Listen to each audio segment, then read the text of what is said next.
ये अंदर की बात बोल रहा हूँ, ये राज बता रहा हूँ मैं आपको। लेकिन पिछले 9 साल में चीफ मिनिस्टर के चंद्रशेखर राव साहब राजा सिंह को मदद करते आ रहे हैं। इसके ऊपर जितने केसेस हम बुक किए थे, लैक ऑफ एविडेंस बोल के हैदराबाद पुलिस और दीगर दूसरे जगह की पुलिस जो है इसके केसेस को क्लोज कर दिए। टीआरएस पार्टी यानी बीआरएस, केसीआर की हुकूमत, केटीआर, केटी रामा राव और हरीश राव और संतोष राव, कविता राव, ये लोग राजा सिंह को जितना हेल्प किए, शायद मैं समझता हूं कि बीजेपी के लीडर इसको इतना हेल्प नहीं किए। अस्सलाम वालेकुम, मैं अमजदुल्ला खान, स्पोक्समैन एमबीटी। मेरे साथ मुस्तफ़ा महमूद साहब, जनरल सेक्रेटरी मजलिस बचाओ तहरीक, और जनाब अफ़ानुल्लाह खान साहब, यूथ लीडर मजलिस बचाओ तहरीक।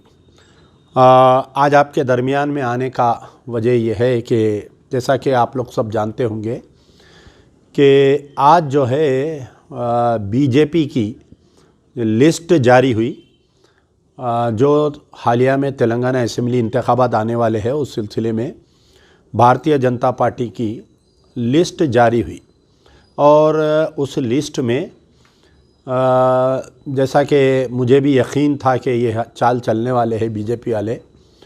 बीजेपी ने कल यानी सबसे पहले तो जो राजा सिंह है उसका सस्पेंशन और उसको रिवोक किए, और साथ ही उसको जो है गोशा महल के बीजेपी का टिकट का दावेदार भी बना, उसको टिकट का ऐलान किए।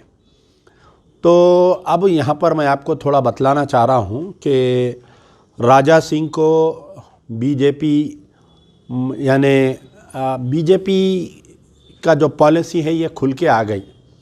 एक तरफ पर नरेंद्र मोदी का जो स्पीचेस रहते हैं कि सबका साथ सबका विकास, यानी सबके देवताओं के बारे में हमको जो है ये एक दूसरे के ख़िलाफ़ में नहीं बोलना चाहिए।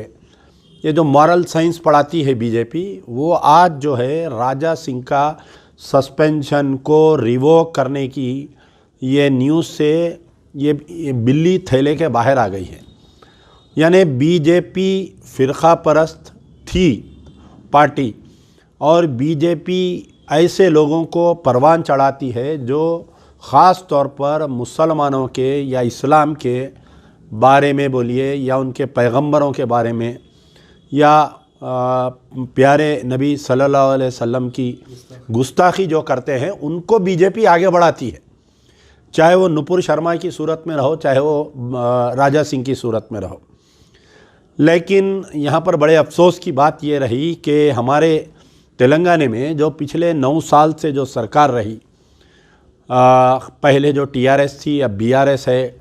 केसीआर साहब बारहा अपने तकारीर में ये बोलते हैं कि मैं सब मज़हब की इज़्ज़त करता हूँ और इस तेलंगाना रियासत में हर मज़हब का आदमी सही सलामत रहेगा। लेकिन पिछले 9 साल में टीआरएस पार्टी यानी बीआरएस, केसीआर की हुकूमत, केटीआर, केटी रामा राव और हरीश राव और संतोष राव, कविता राव, ये लोग राजा सिंह को जितना हेल्प किए, शायद मैं समझता हूँ कि बीजेपी के लीडर इसको इतना हेल्प नहीं किए।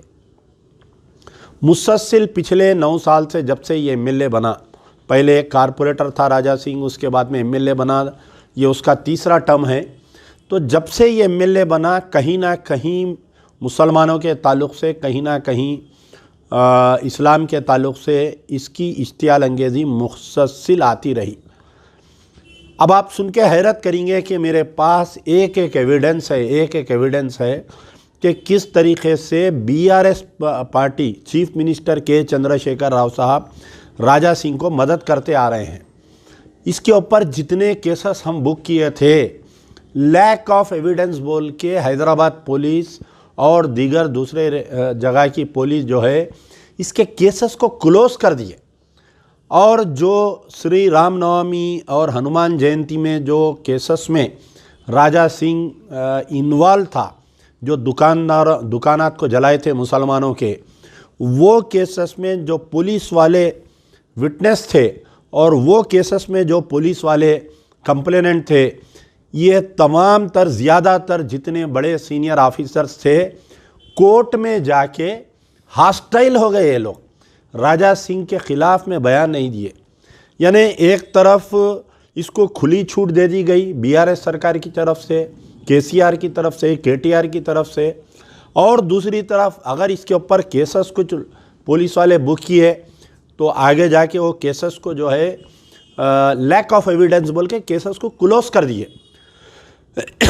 तकरीबन 20 से 25 ऐसे केसेस है जिसमें मैं अमजदुल्ला खान कंप्लेनेंट हूँ या एमबीटी के कोई लोग इसके अंदर कंप्लेनेंट है।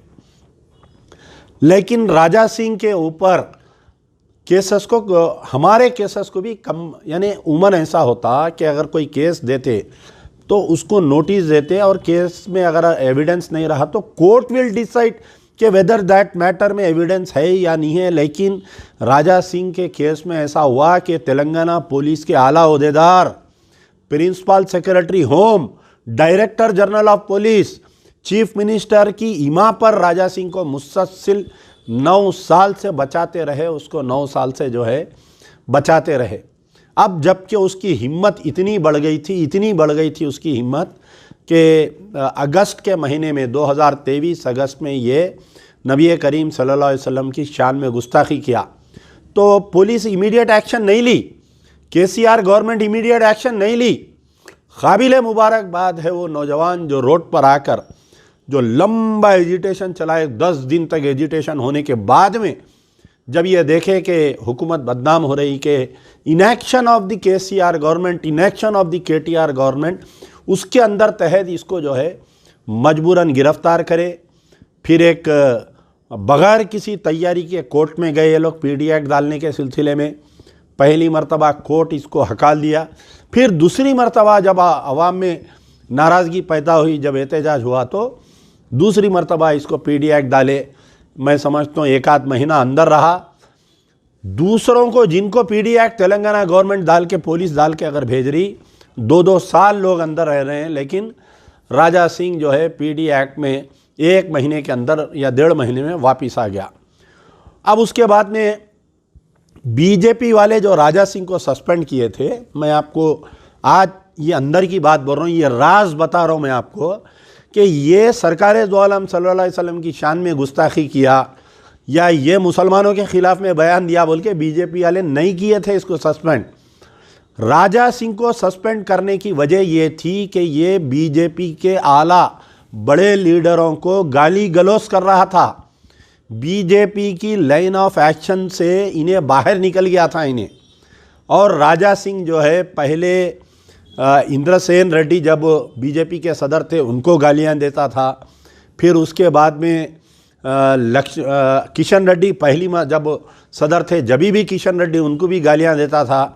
फिर उसके बाद में लक्ष्मण जो मशीराबाद के एमएलए थे बीजेपी के सदर बने, उनको भी गालियां देता था ये।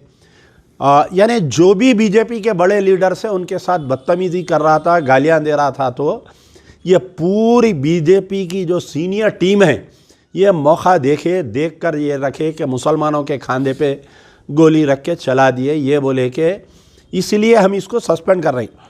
आप वो सस्पेंशन के आर्डर में भी देखिए, अगर बीजेपी की नीयत और नीति सही रहती, अगर वाकई ये मुसलमानों के बारे में हमदर्द होते, वाकई अगर ये लोग जो सरकार दो आलम सल्लल्लाहु अलैहि वसल्लम की निशान में गुस्ताखी करा बोल के इसको हटाते, तो सिर्फ सस्पेंशन नहीं, पार्टी से डिसमिस कर देना था इसको।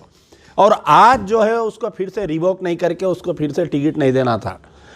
लेकिन कहीं ना कहीं ऐसा हुआ कि बीजेपी में ब्राह्मणिकल ऑर्डर और ब्राह्मणी यानी ओबीसी तबके का और ब्राह्मणिकल ऑर्डर का जो झगड़ा चल रहा है बीजेपी में, उसको जो है कहीं ना कहीं ऐसा हुआ कि आज ओबीसी का हाथ भारी हो गया और मजबूरन जो है ये लोग जो है राजा सिंह को दोबारा पार्टी में लेते हुए दोबारा इसको टिकट दे रहे हैं। लेकिन याद रखिए, एक राजा सिंह का मसला नहीं है, यही नीति रहने की वजह से जहाँ पर बीजेपी बड़ी बुलंद दावे जो कर रही है कि हम इक़्तिदार पे आएंगे, तेलंगाना में इतने सीट लाएंगे उतने सीट लाएंगे, मैं गारंटी के साथ कह सकता हूँ कि जितने भी बीजेपी के लोग तेलंगाना से लड़ें किसी की भी ज़मानत नहीं बचने वाली है। और राजा सिंह का भी गोशा महल से हारना यकीन है, क्योंकि मुझे थोड़ी बहुत उम्मीद जो कांग्रेस की जो लेडी कैंडिडेट है सुनीता राव, जो महिला सदर है, बेहतरीन कैंडिडेट दिए वो लोग, वहाँ से हो सकता कि मजलिस बचाओ तहरीक, हम हमारी जमात ने बात करने के बाद में सुनीता राव कांग्रेस की कैंडिडेट की तायद की हम ऐलान भी करेंगे। अमली मैदान में अमजदुल्ला खान जाकर ये यकीन दिलाएंगा कि राजा सिंह वहाँ से हारेगा। इंशाअल्लाह हिंदू मुसलमान बेगम बाज़ार का जितना एरिया है, आज सब लोग, मैं जितने मारवाड़ी लोगों से मिलता हूँ, जितने गुजराती लोगों से मिलता हूँ, सब इसके जुल्म का शिकार है, सब इससे तंग है, सब इससे नाला है। तो सब मिलकर एक बेहतरीन सेकुलर कैंडिडेट को हम जिताने की कोशिश करेंगे। मैं उम्मीद करता हूँ कि अभी हमारे पार्टी का कोई फ़ैसला नहीं है। मैं हमारे पार्टी में ये बात रखा हूँ कि जो लेडी कैंडिडेट आई है वहाँ पर की बेहतरीन उम्मीदवार है वो, उसकी सब मिलके मैं तो अब आप देखिए यहाँ पर क्रिमिनल नेग्लिजेंस हुआ ही है, यानी केसीआर राजा सिंह, केटीआर राजा सिंह का पूरे 9 साल में मैं दावे के साथ कह सकता हूँ कि केटीआर एक मर्तबा भी राजा सिंह के कोई स्टेटमेंट को कंडम नहीं करे। केटीआर, तुम अपने आप को बड़ा सेकुलर बताते हो, लेकिन तुम्हारे आंग में भी चड्डी है। तुम्हारे बाबा के आंग में तो है सो है चड्डी, लेकिन तुम्हारे कने भी है। ये बात वाज़ेह हो गई।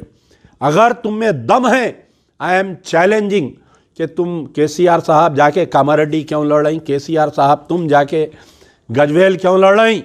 अगर तुमको पूरे तेलंगाना के मुसलमानों के वोट होना है, या तो केसीआर आके लड़ो गोशा महल से, या तो केटीआर आके लड़ो गोशा महल से। हरीश राव तुम में दम है तो तुम आके लड़ो गोशा महल से, कविता को लाके डालो गोशा महल से। लेकिन ऐसा नहीं, कहीं ना कहीं सॉफ्ट हिंदुत्व बोलते, इसको क्या बोलते, सॉफ्ट हिंदुत्व।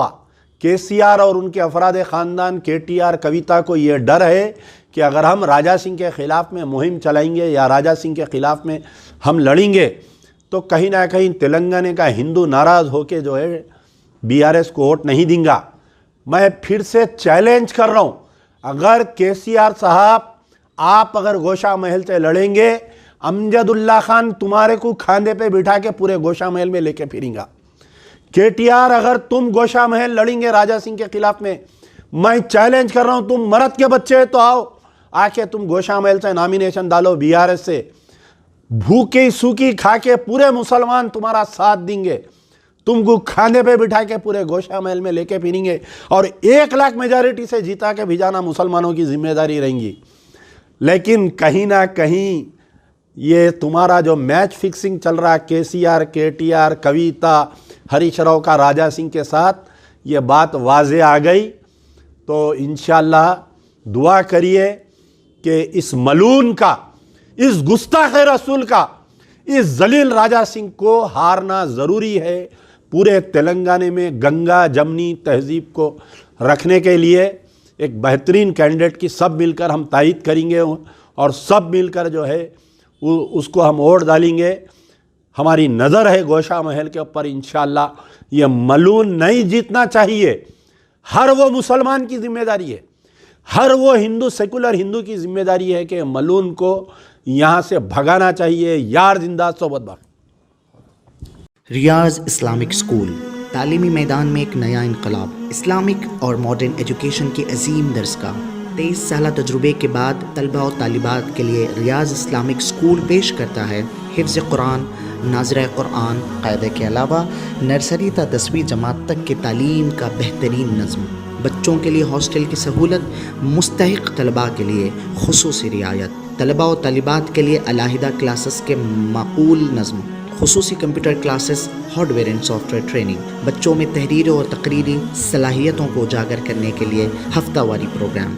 काबिल और मुशफ़िक़ असातिज़ा इकराम की निगरानी में बेहतरीन तालीम नज़्म। सुबह 8 बजे तक शाम 4:30 बजे दाखिले जारी हैं, उजलत कीजिए। Riyaz Islamic school, opposite lane, new SR petrol pump, Wattepally, Hyderabad.